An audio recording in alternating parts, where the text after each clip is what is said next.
Hi, my name is Jennie Brown, and I'm here with the illustrious Shulamit Ran, and we're here to talk about her wonderful piece for flute and piano, Birds of Paradise.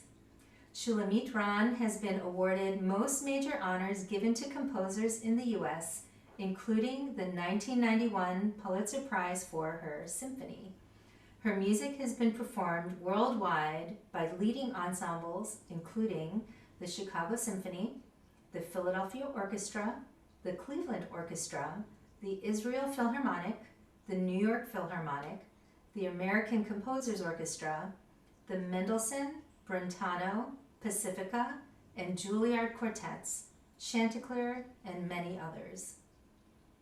She served as composer in residence with the Chicago Symphony Orchestra between 1990 and 1997, and with the Lyric Opera of Chicago in 1994 to 1997, where her residency culminated in the much acclaimed performance of her first opera, Between Two Worlds, the Dybbuk.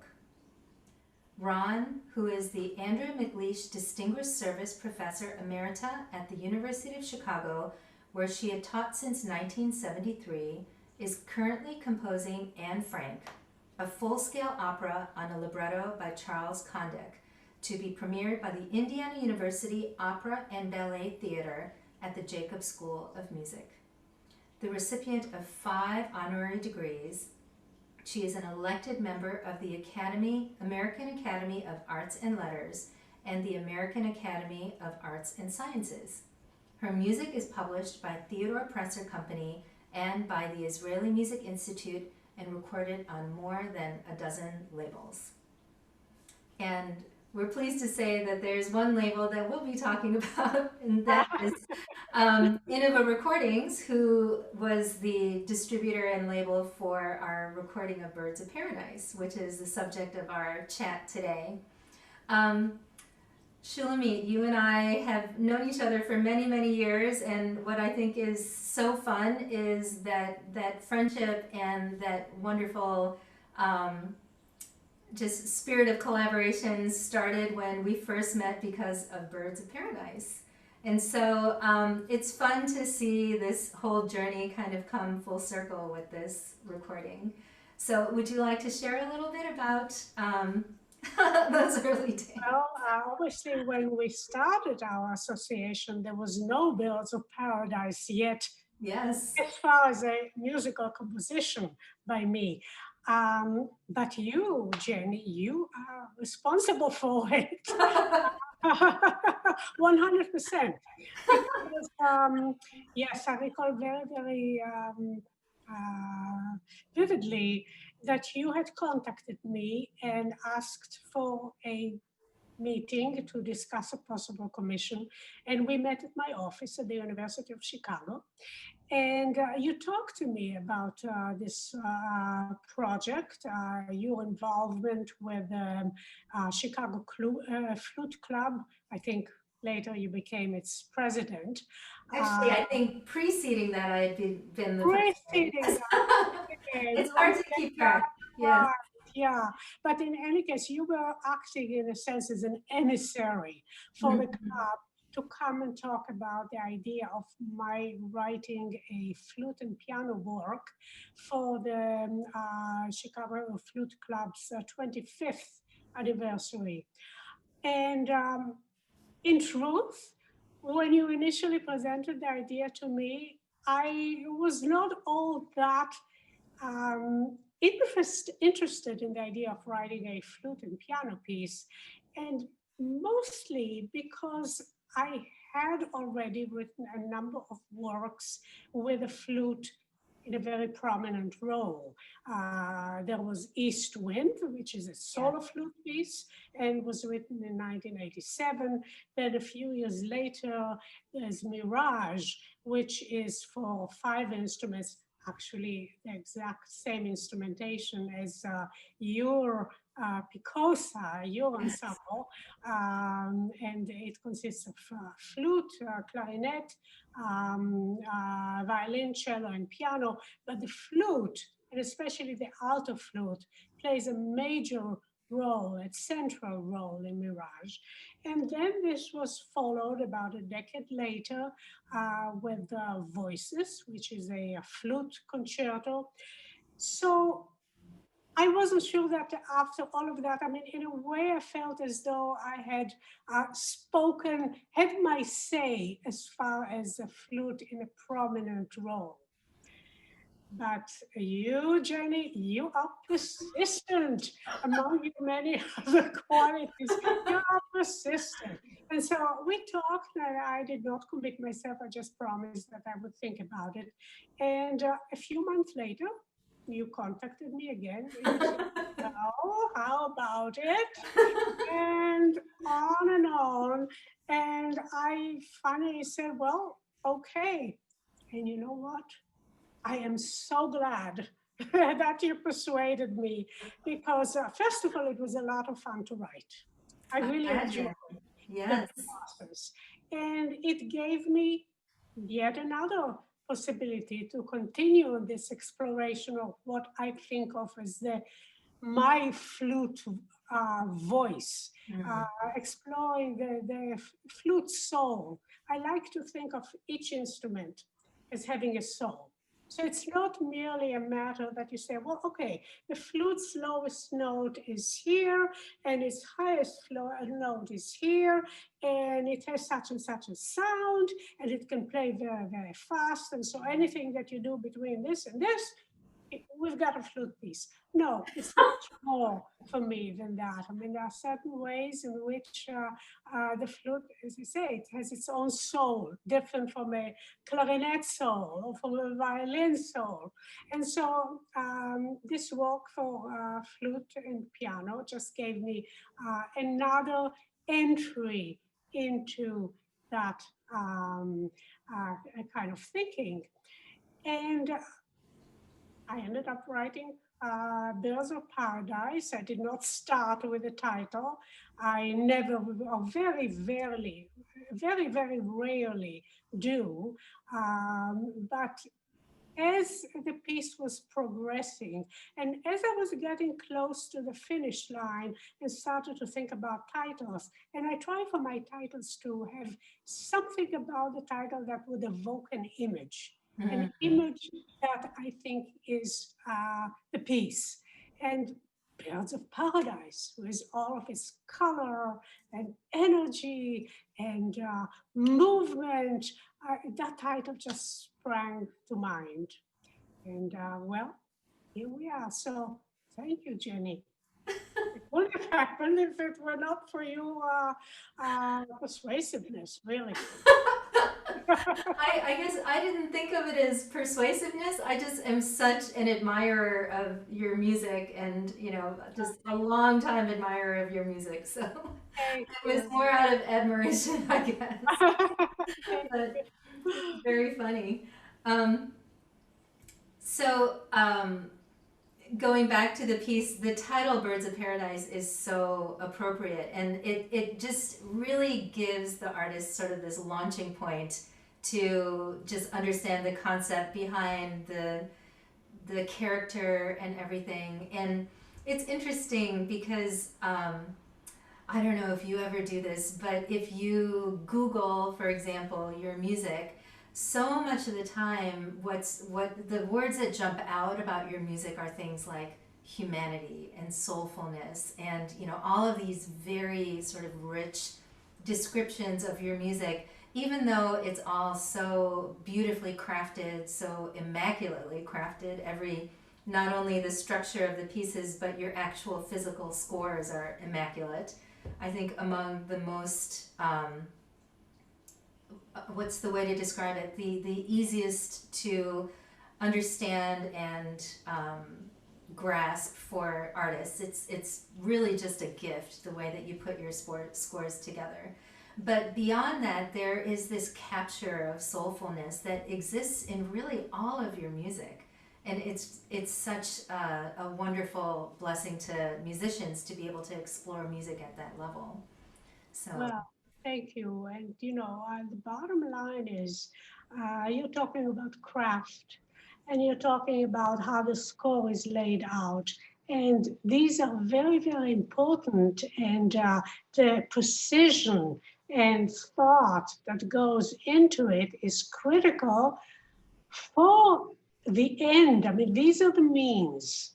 The end for me is to express something, to write music that is expressive, that in some way captures something about humanity as seen through my eyes. So, yes, all of this effort that goes into making it just so, it is in order to ultimately get beyond it. You Yeah. know, I always, in talking to performers who, for me, they are my best friends, they are collaborators, they are the people who bring the music to life.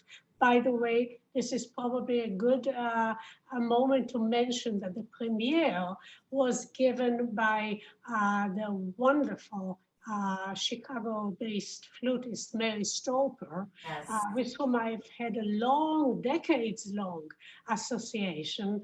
And Uh, Mary is someone who is so important to the flute community as well. She's really been almost not only an inspiration, but she's someone that supports so many of the people around her, and of course yes, her music absolutely. making is Yeah, exquisite. So yeah, yeah. yeah. Mm-hmm. And she's been essential for the new music community, for composers, because she has premiered and performed so many works and has gone into classes to talk about the flute and help. I remember bringing her once to a class at the University of Chicago years ago, and people brought little excerpts and they wanted to see whether they were playable, how one could do this. And she went through everything with meticulous care. And in some cases, she says, no, it ain't working. In other cases, she said, well, if you just do this and do that. In any case, she has been really so important, I think, for the community at large. She premiered the work, and the work was written with her in mind as the premier performer. Um, and but coming back to the matter of performers being our closest allies and what the relationship, the collaboration with the performer means. So I always say to performers that what I put on the page, carefully notated as it is only a blueprint. The idea, my thought is always for the performer to learn the music, to learn it as closely and as carefully as possible, to really pay attention to everything that I put down on the page, because nothing is just, we'll put that down there. No, every little thing was put down towards an end. Right. But at the end of their process, I wanted to take off, to make the piece their own. And yes, to also take freedoms with it, but freedom that is based on the old text, on the original, on what's there in the score. Right. But then they make it their own, just as not that I want to compare, but if we look at Beethoven or Schubert or whatever, you take a work of Schubert, if you just play it metronomically, half the time it will sound, well, not very interesting because Right. you have to move with it. The timing, everything, they become the performers. Right. So it is really a hand in hand process. Well, speaking of Mary and the premiere, Birds of Paradise was premiered before the celebration of the 25th anniversary of the Chicago Flute Club that was held as a concert at the National Flute Association's annual convention that also happened to be in Chicago that year in 2014. Right. And interestingly, that was actually also the concert, well, not the concert, but the convention where Picosa first played Mirage together. So it was such an auspicious time, I think. And I believe shortly thereafter, Birds of Paradise also won the newly published music competition of the National Flute Association. So it really launched into being with so much celebration and so many accolades in the flute community. And it really is such an amazing thing to see a piece come into being and then enter into the repertoire so that so many people can enjoy it. And now I know you've told me that sometimes you'll go on Google and you'll find so many recordings of people that have Well, performed it it. happened when first time happened when a young flutist wrote me and asked whether he may put his concert performance of the piece on YouTube. And so I listened to the performance. It was a beautiful performance. And I said, yes, absolutely. And then I checked YouTube, and there it was. And next to it, there were other performances on YouTube. So, and actually, you mentioned the convention, the flute convention. I still remember it was the publisher, Theodore Presser Company. They were planning to have the piece, the publication of the piece. Here it is. Beautiful cover. Released just for in time for that premiere, and all the publishers had their wares, in a sense, on display at the convention, and I went to see what it all looked like, and there was a big stack of Bells of Paradise that had just then come out literally off the press, and when I came later, at the end of the day, it was all gone. That's, So that's I was so really, wonderful. I was thrilled to see how the piece, the bird literally took off. So, so again, Jenny, I'm grateful to you for making this piece happen. Oh And my goodness. I cannot take credit for anything. I was just a fan. well, and it's so exciting that on your recording on the beautiful, beautiful Giantess CD that you had released earlier this year. I'm very grateful that you included Birds of Paradise. It seems just right that you should have been the first person to actually record the piece on a commercial disc. It's a beautiful recording, as is everything else on the disc. And Carter Pann, who is such a wonderful composer and pianist, is of course on the recording, is playing Bells of Paradise brilliantly with you, and his music is on it. So it's an exciting CD, and I'm very glad to be part of it. Well, thank you so much. It was definitely when Carter and I started talking about putting the album together, and of course we wanted his works on there, and as we were thinking about other works to put on there, I was so excited to be able to do Birds of Paradise. And of course Carter is, ridiculously talented, so he's not only such an accomplished composer, but also just an incredibly fine pianist. Yes. And and so I asked him if he'd be willing to do your piece, and he just was so excited to be able to explore your piece and to record it. So I was very grateful to him. It was a big effort to make the recording with someone who lives in a different state, but Yeah, he that's was right. so he was so committed and so wonderful that it was really He just a played it joy of the wonderfully. process. And the thing is that the piece is actually, in terms of putting together the two, the flute and the piano, it's quite tricky. It is, There are yes. many places where you have to fit just so, and you can't just amble into the space and somehow hope that it will work out. You really have to take time and make special effort to make it work. And you did brilliantly, beautifully. Oh, thank you so much. It was really just an incredibly gratifying process.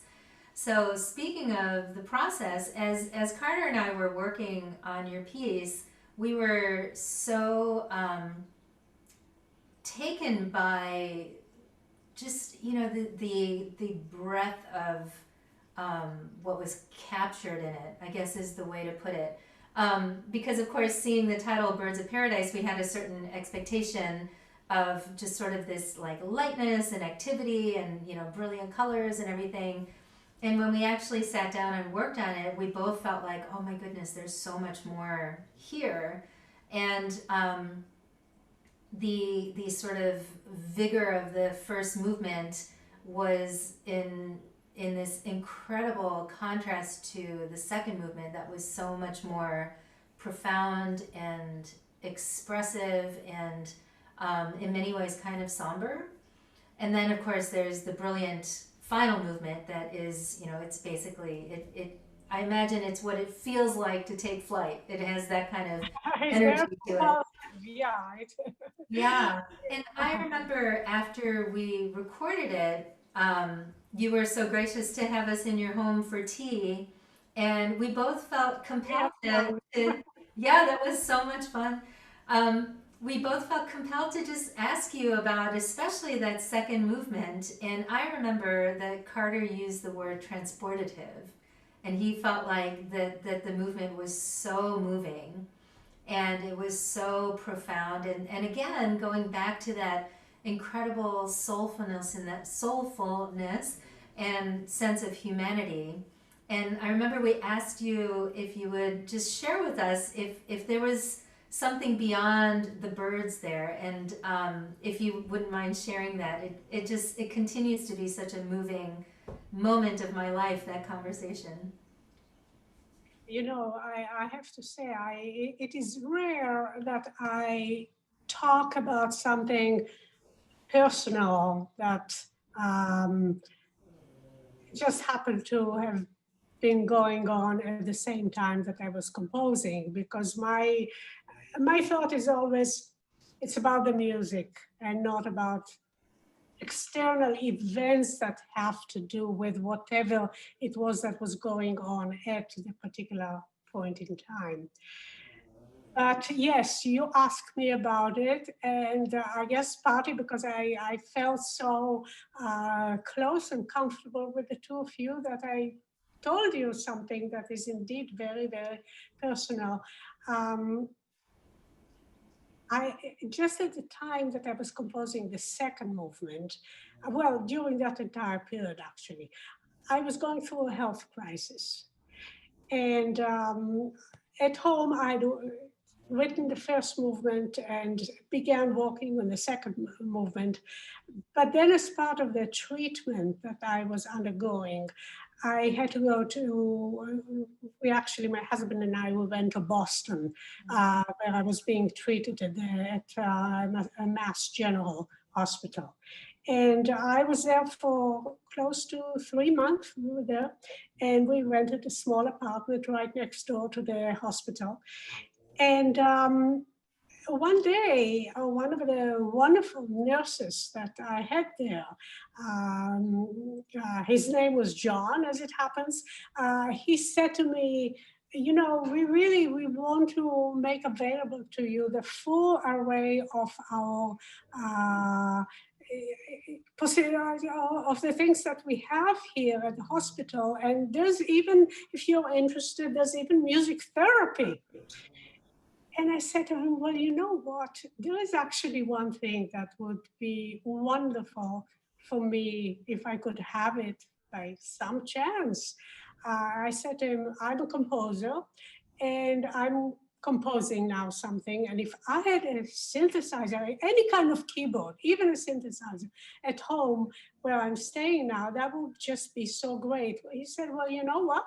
I'm a musician and I have my own band and I have a spare synthesizer and I'll give it to you for the duration. And what do you know? The next thing, the synthesizer was at the apartment. And I continued to compose on days that I was able to. I would work just a little bit, put down a few notes and onwards. And at the same time, I thought, well, I don't know whether what I'm doing is really what should be there. Am I just somehow in a state that cannot be fully trusted in terms of the rigor of of the work that I normally would apply? But when I came home, uh, back home here, after a few days, once I was feeling stronger and up to it, I went to the piano to check it out. And yes, it was what I was trying to do. I mean, there was something in the second movement where I was trying, in addition to the particular emotive quality of it, which is more songful and mysterious. There were some things that I was trying to do as far as the voice leading and how things come together harmonically and so on. And I checked it out, and yeah, it was the second movement as I had intended to write it. So yes, there is a bit of a personal history that definitely went into that movement, into having it composed. That's amazing. And you somehow, Carter, and you, I guess you detected it. You know, so, and it's a funny thing because I couldn't tell you why we felt that way. I really couldn't put my finger on it, but we both felt really strongly that there was another layer there. And then when you shared that with us, it was just so we were actually quite stunned.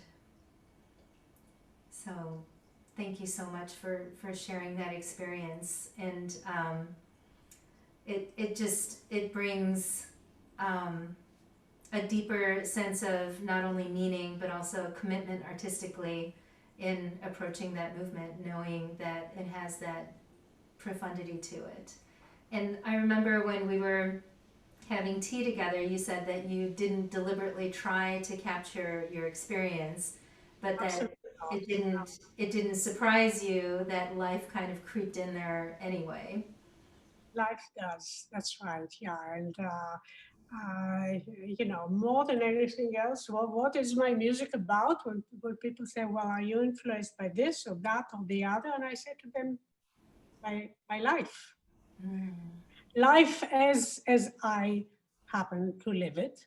And yes, of course, I mean, it can be books that I read, or poems, or visual art, or current events, history, thoughts about the past and the future.